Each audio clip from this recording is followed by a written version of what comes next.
Room কিন্তু বেশ পরিষ্কার, খুবই ভালো। এই যে বারান্দা, আর এখান থেকে এই ধরনের একটা ভিউ। চা তো খাওয়ার মতো একদমই নয়, ফেলে দিতে হবে, খাওয়া যাবে না। হরিদাস ঠাকুরের সমাধি মঠ, এই যে এই জায়গাটা দিয়ে যেতে হয়। আপনারা যদি কখনো পুরী যেতে চান, এই ট্রেনের কোনো ভরসা নেই। সরাসরি আমার পুরী যাওয়ার ট্রেন রয়েছে হিজলি থেকে। এখন পাঁশকুড়া থেকে হিজলি যাব, তার জন্য কিন্তু এক্সপ্রেস রয়েছে বাঘাযতীন এক্সপ্রেস। এছাড়াও আরও একটা রয়েছে হাওড়া জলেশ্বর ইএমইউ। পাঁশকুড়া থেকে হিজলি যাব, সেখান থেকে রয়েছে পুরীর যে কলিঙ্গ উৎকল এক্সপ্রেস, সেটা রয়েছে। ভাড়া নেয় পাঁশকুড়া থেকে হিজলি পর্যন্ত মাত্র 35 টাকা।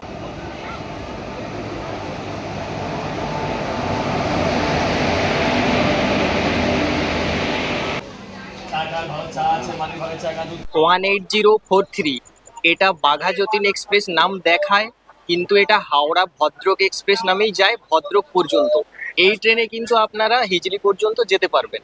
এটা যখন চেক করবেন তখন দেখাবে এটা বাঘাযতীন এক্সপ্রেস, কিন্তু এটা হাওড়া ভদ্রক এক্সপ্রেস। তো এটা কিন্তু বিকেল 4:48 দেয় পাঁশকুড়া থেকে।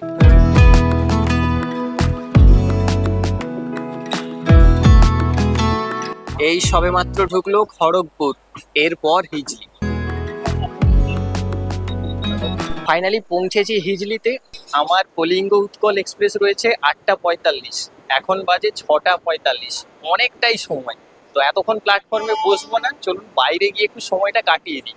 ট্রেনের যখন সময় হবে তখন আবার চলে আসবো।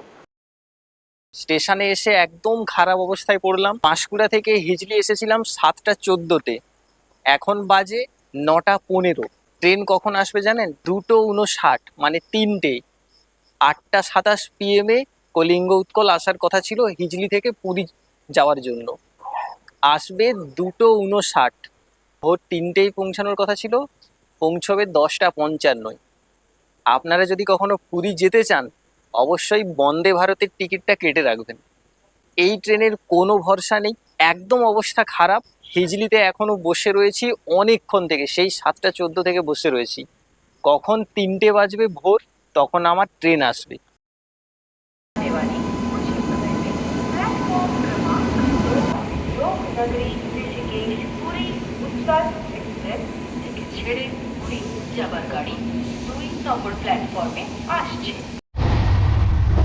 আমার কোচ নাম্বার ছিল M1, সাইড আপার সিট।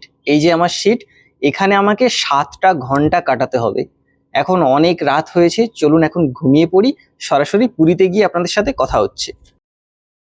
ভোর 3টেয় পৌঁছানোর কথা ছিল, কিন্তু ট্রেনটাই দিয়েছে ভোর 3টে। 6 থেকে 8 ঘন্টা লেট। এখন পৌঁছাবো সকাল 11:10। ট্রেন তো বলার মতো নয়, ভীষণ নোংরা। আর এই যে 10 টাকার চা, চা তো নয়, এই দেখুন চিনির জল। 10 টাকার চা, একদম চিনির জল। চা তো খাওয়ার মতো একদমই নয়, ফেলে দিতে হবে, খাওয়া যাবে না। এই সবে ভুবনেশ্বর এলাম, আর একটা স্টেশন সাক্ষীগোপাল, তারপরে পুরী। এই সবে ঢুকলো সাক্ষীগোপাল, এটার পরেই পুরী। সাক্ষীগোপাল ছেড়ে বেরিয়ে যাচ্ছি।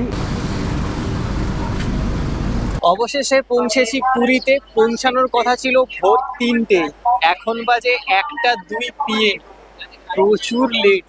কলিঙ্গ উৎকল এক্সপ্রেস জঘন্য, একদম কিছু বলার নেই। এই সবে ট্রেন ঢুকলো পুরীতে, এখন আমাকে স্টেশন থেকে যেতে হবে বেরিয়ে, কারণ থাকার জন্য একটা হোটেল দরকার। সেই হোটেলটা খুঁজতেই যাব। জানি না এখন কম দামে পাবো কিনা, তবে চেষ্টা করে দেখি। চলুন এখন প্ল্যাটফর্মের বাইরে যাই, প্রচুর ভিড়, না হলে বেরোতে পারবো না। পুরীর স্টেশন থেকে মন্দিরের সামনে পর্যন্ত চলে এসেছি। টোটো রিজার্ভ করলে ভাড়া নেয় 100 টাকা। একজনকে হয়তো নিয়ে আসে না, সেক্ষেত্রে কিন্তু আপনাকে রিজার্ভ ভাড়া দিয়েই আসতে হবে। আর মন্দিরটা কিন্তু ঠিক ওই যে একটু দূরে রয়েছে। এটা হলো মেন রোড, আর মন্দিরটা ওই সামনে দূরে দেখা যাচ্ছে। দূরে রয়েছে মন্দির, আর এটা হলো মেন রোড। ফাইনালি পুরী তো এসে গেলাম। কালকে রথযাত্রা, কিন্তু আজকে আমার চাই রুম। আগে থেকে কোনো রুম বুক করা নেই। দেখি চলুন, যদি রুম পাই তাহলে খুবই ভালো।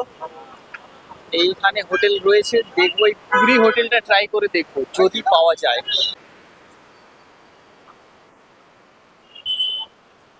সামনে থেকে খুবই ভালো লাগছে।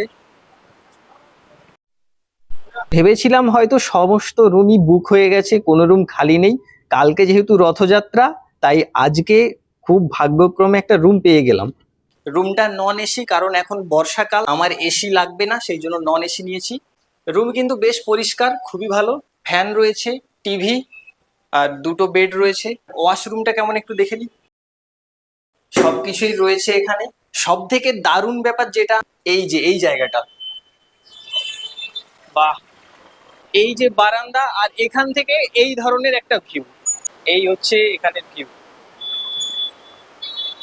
এখানটায় চেয়ার রয়েছে, এই এখানে বসবেন, আর এখান থেকে বসে বসে এই যে 2500 টাকা প্রাইস নিয়েছে ওয়ান নাইট।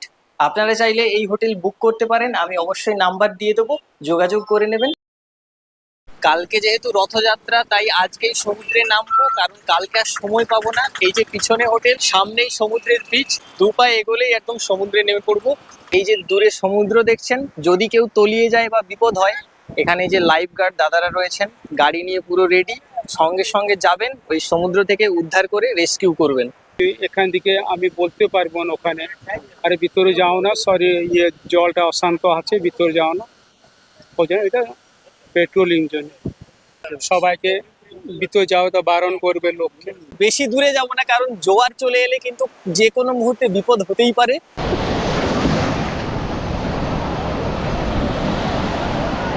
সমুদ্রে স্নান সেরে নিয়েছি, আর বেশিক্ষণ থাকবো না, শরীর খারাপ করবে। এখনো কিন্তু খাওয়া হয়নি, দুপুরের খাওয়ার কিন্তু এখনো হয়নি, এখন সন্ধ্যে 6:30 বাজে। রাতের ডিনারটা আমি বাইরে থেকে করে নেব ভেবেছিলাম, কিন্তু প্রচুর বৃষ্টি পড়ছে, সেই জন্য আমি রুমের মধ্যে খাবারটা নিয়ে এসেছি। চানা নিয়েছি, এটা তড়কা, আর চিকেন কারি নিয়েছি, 8 পিস রুটি নিয়েছি। টোটাল সব মিলিয়ে পড়েছে 300 টাকা। এটা দিয়েই আজকে আমার রাতের ডিনারটা কমপ্লিট। রাতের সি বিচ মার্কেটটা একটু ঘুরে দেখবো ভাবছিলাম, কিন্তু এত পরিমাণে বৃষ্টি হচ্ছে আর যেতে পারলাম না।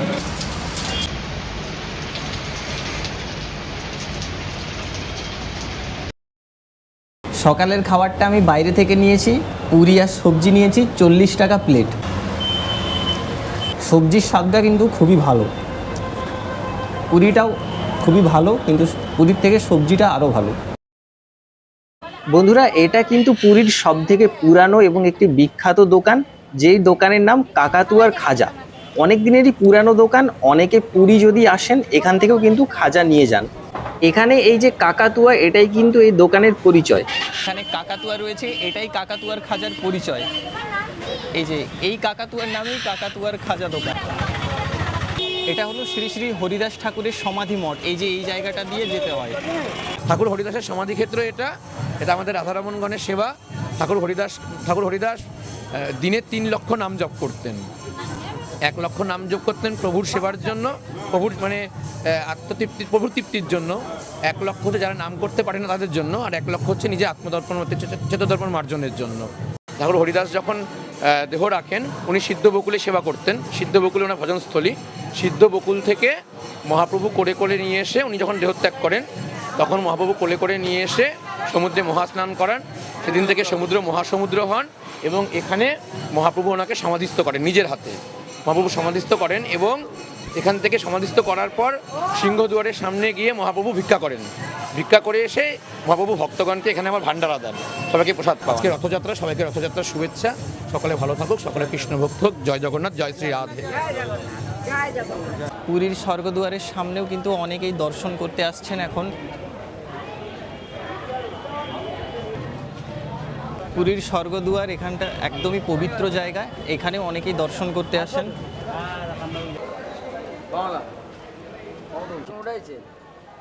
এখানে অনেকেই দর্শন করার জন্য আসেন। পুরী এলে অনেকেই এখানে দর্শন করতে আসেন, অবশ্যই কিন্তু একবার দর্শন করে নেবেন এই জায়গাটা।